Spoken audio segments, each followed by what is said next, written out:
On a quiet summer morning, the stillness was broken by a faint, trembling chirp that led me to the base of an ancient oak tree.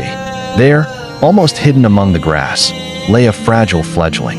Its tiny body quivered with hunger and fear, its beak opening weakly as if pleading for nourishment. The nest, perched impossibly high above, was far out of reach.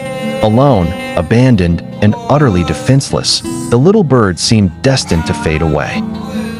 At that moment, my heart clenched with a mix of sorrow and urgency. I knew I had to act.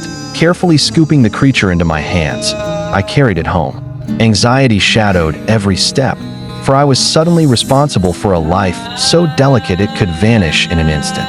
My palms became its makeshift nest, and with fumbling determination, I learned to prepare softened seeds mixed with water. Every few hours, its faint cries reminded me of its complete dependence, urging me to respond with patience and care. At night, I fashioned a tiny shelter from a shoebox lined with scraps of soft cloth. As the darkness fell, I whispered reassurances, as though my voice could offer warmth in place of its absent mother. Watching it curl into itself, searching for comfort in the fragile cocoon I had created, was both tender and heartbreaking. Days turned into weeks, and before my eyes, the helpless fledgling began to transform. Sparse tufts of down gave way to sleek feathers, delicate wings grew stronger, and hesitant hops across the floor became bold little leaps. Each milestone, its louder song, its first clumsy flutter, was not just its triumph, but ours, a shared victory forged in patience, sleepless nights, and a bond deeper than words. Yet, with each passing day, a bittersweet truth settled in my heart. This was never meant to last. The bird was growing not to stay with me, but to return to the skies it was born to claim.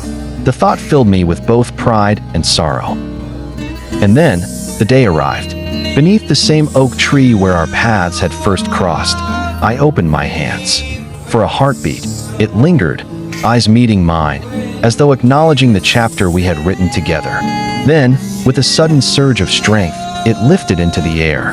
I watched as its wings carried it higher and higher, until it was nothing more than a fading speck against the horizon. A lump rose in my throat, not from sadness, but from gratitude.